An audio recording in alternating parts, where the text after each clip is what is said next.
قیامت کی علامتیں ہیں، وہ سارے فتنے ایک ایک کر کے سامنے آ رہے ہیں جو رسول اللہ صلی اللہ علیہ وسلم نے پہلے سے بتا رکھے تھے کہ قیامت کے قریب یہ باتیں ہونے والی ہیں۔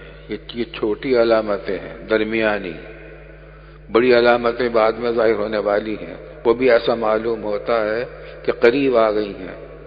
بڑی علامتوں کا ظہور ابتدا جو ہوگی امام مہدی کے ظہور سے ہوگی۔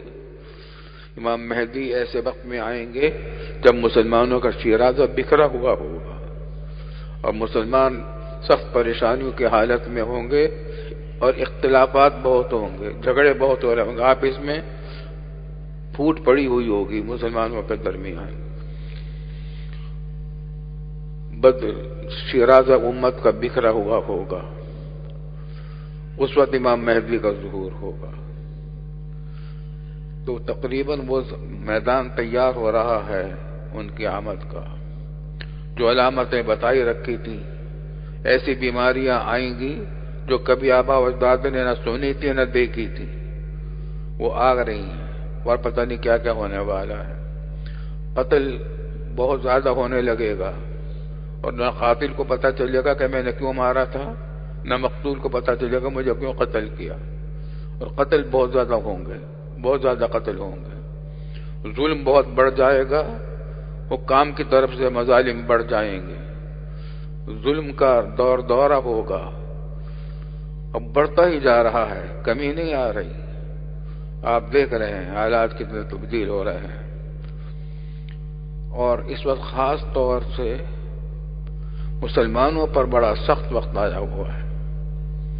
کافروں پر بھی ہے، ان پر بھی، اور کرونا کی بیماری وبا تو ان کے پاس ہم پر بھی ہے، ہم پر بھی ہے، بلکہ ہم پر کچھ شاید اللہ نے کچھ کم کیا ہے، لیکن اور دوسری اتنی بیماری پریشانیاں ان کی نہیں ہے جتنی ہماری بڑی ہوئی ہیں۔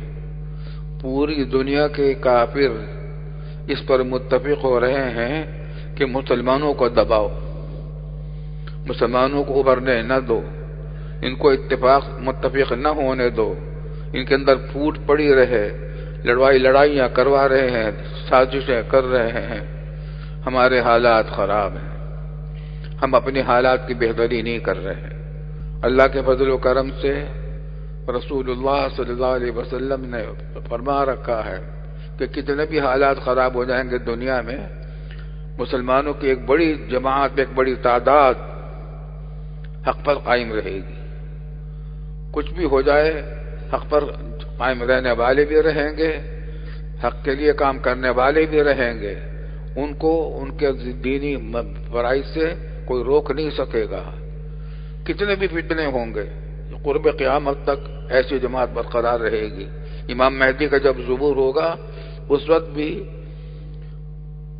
امام مہدی کے زمانے میں بھی اس جماعت کے لوگ موجود ہوں گے جو حق پر قائم ہیں، لیکن حق پر جماعت کا مطلب یہ نہیں ہے کہ کوئی سیاسی جماعت ہوگی یا کوئی خاص جماعت ہے اس کا نام ہوگا، بلکہ ایک تعداد ہوگی لوگوں کی، کوئی آسٹریلیا میں ہے، کوئی امریکہ میں ہے، کوئی انڈیا میں ہے، کوئی پاکستان میں ہے، ایک کو دوسرے کی خبر بھی نہیں، رابطہ بھی نہیں، لیکن ہیں وہ سب ایک جماعت کرنے والے لوگ، ایک کام کرنے والے لوگ ہیں۔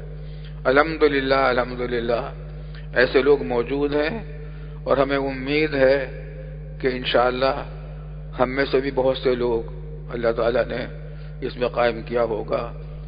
ہمارے تبلیغی جماعت کے لوگ جو اخلاص کے ساتھ لگے ہوئے ہیں، مدرسوں میں جو اخلاص کے ساتھ لگے ہوئے ہیں، جہاد میں جو اخلاص کے ساتھ لگے ہوئے ہیں سنت کے ساتھ، یا تجارت میں، معیشت میں، حکومت میں جو لوگ اخلاص سے کام کر رہے ہیں، انشاءاللہ وہ جماعت میں موجود ہیں۔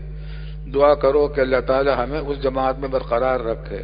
امتحانات آئیں گے، آزمائشیں آئیں گی، آ رہی ہیں آزمائشیں، لیکن اللہ تعالی سے توبہ اور استغفار کا اہتمام کیا جائے۔